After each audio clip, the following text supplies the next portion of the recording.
everybody, my name is Azalea and you're watching my YouTube channel, WayCrunchy. This Old Shack series. My partner and I bought an extreme fixer-upper for $20,000 cash so that we will never have to have rent or a mortgage ever again. Today's episode is going to be super fun. In our last episode, we went through inspection with the home inspector here, and it's good news, full steam ahead. We're gonna be moving in before we know it. And we have started to really zhuzh, add color. We're gonna fix the floors. It's full steam ahead. This project has worked out. We will live in this house. So, we've got this beautiful sunflower yellow on the wall. I've been putting that up. And before I put up this beautiful sunflower yellow, I actually put up a very pale pastel yellow on top of some white primer. So what you see here looks awesome. So I'm using just a plain paint, not a paint plus primer. There's some see-throughness, and I'm using a big paint brush. So we have brush strokes. There's texture on these walls that I am artistically applying to them. Now, I did not finish the light yellow coat on the whole room, and this is why that's a problem, and I'm gonna have to backtrack. Now, y'all, look close, look really close. From here to here, this side is where I had the light yellow that didn't work out. So this looks perfect. This is the perfect finish. Now, from here over, I just had the white primer over top of the ugly brown that was on this room before we bought it. So from here over, I can see a big difference. This beautiful golden yellow does not look good from here over, and it does not look even. So what I'm gonna have to do is go back through, and the places where I did not put up the pale yellow, I'm gonna have to put up the pale yellow for an undercolor before I then put on the golden. Y'all dig? Y'all hear what I'm saying? Y'all picking up what I'm putting down? Color, I love it.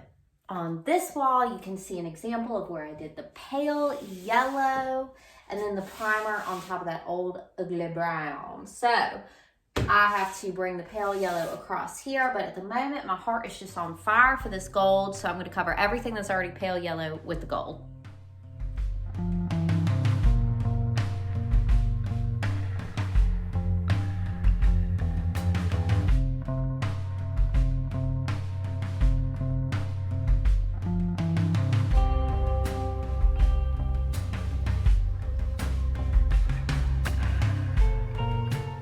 Wow, who brought the sun? Oh my God, this masterpiece is about to come together. Anyway, now onward to putting the light yellow where it needs light yellow to then put the golden sunflower on top.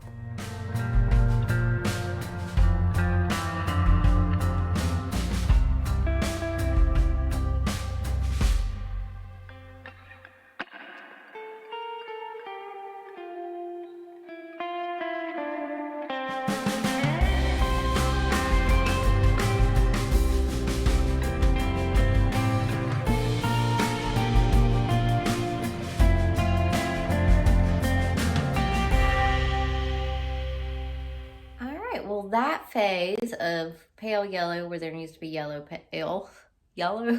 is over. That phase is done.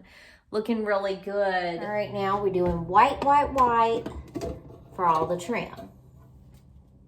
And this little window seat area.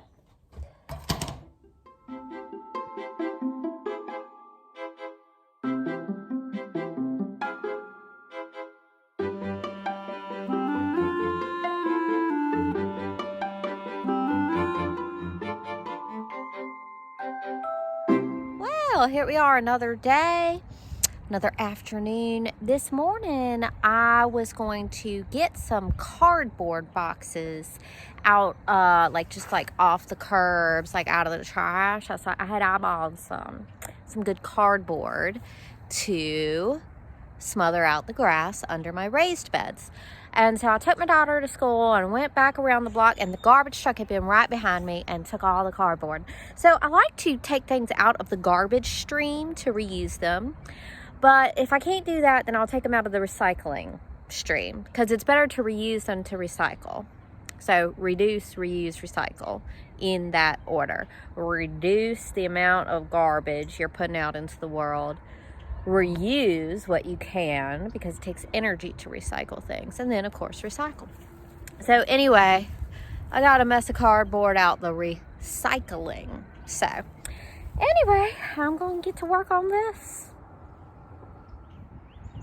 Progress shot. I got it laid out under the first portion. So I've put in raised beds at a variety of different properties, and one thing I've really learned is, like, don't skimp, don't cheat on the cardboard layer, or your grass is going to grow up through it. You don't just need it right inside your garden bed, you need it extending out from under the edges. You need lots of overlap between each different piece, or you're going to get weeds growing up through it. It may seem like a lot of bulk, like a lot of cardboard, but it's going to rain and it's going to get ate up by worms. It'll be gone by next year, like seriously.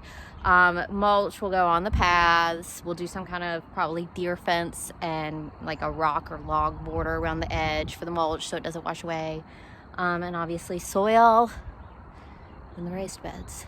All right, well, I'm right much done. I need to go get more cardboard. Spent some time talking with my neighbor over here. I love that. Neighborhood. Got that, and then I went over to the other end and started building in from this end. I don't know why I did it that way. Whew. About time to go get my little daughter.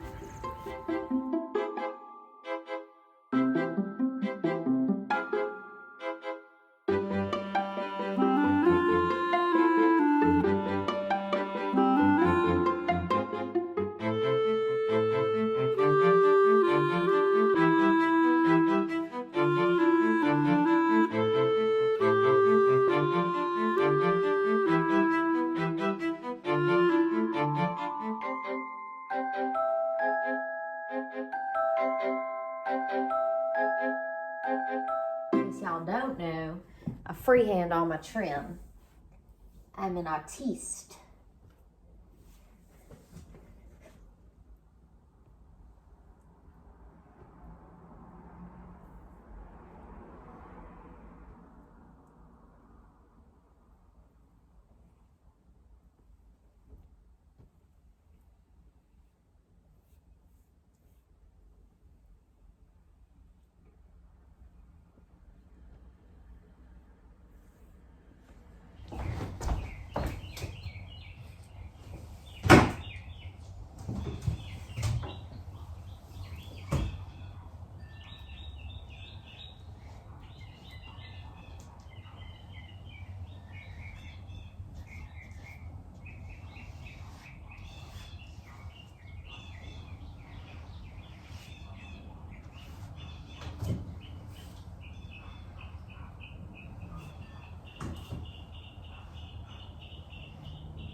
All right, I'm about to do something.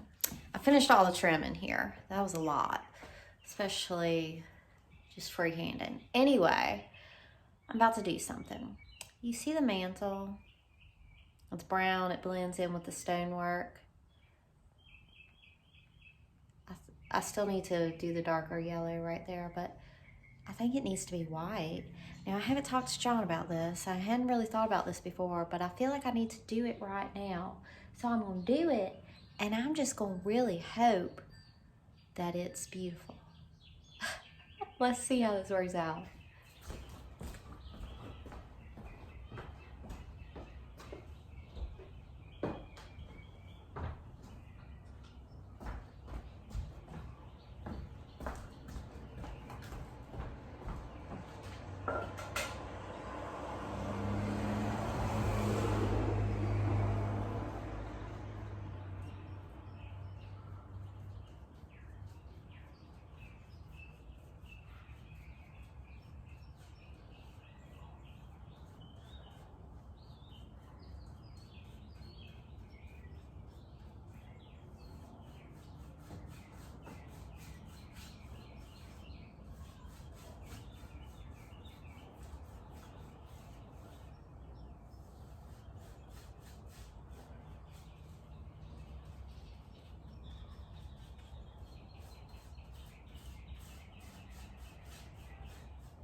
It looks like $1,000,000. It needed to be done. Lord, I done learned to trust myself during this process. I think I might be good at fixing up houses, y'all. I think I might be good at decorating.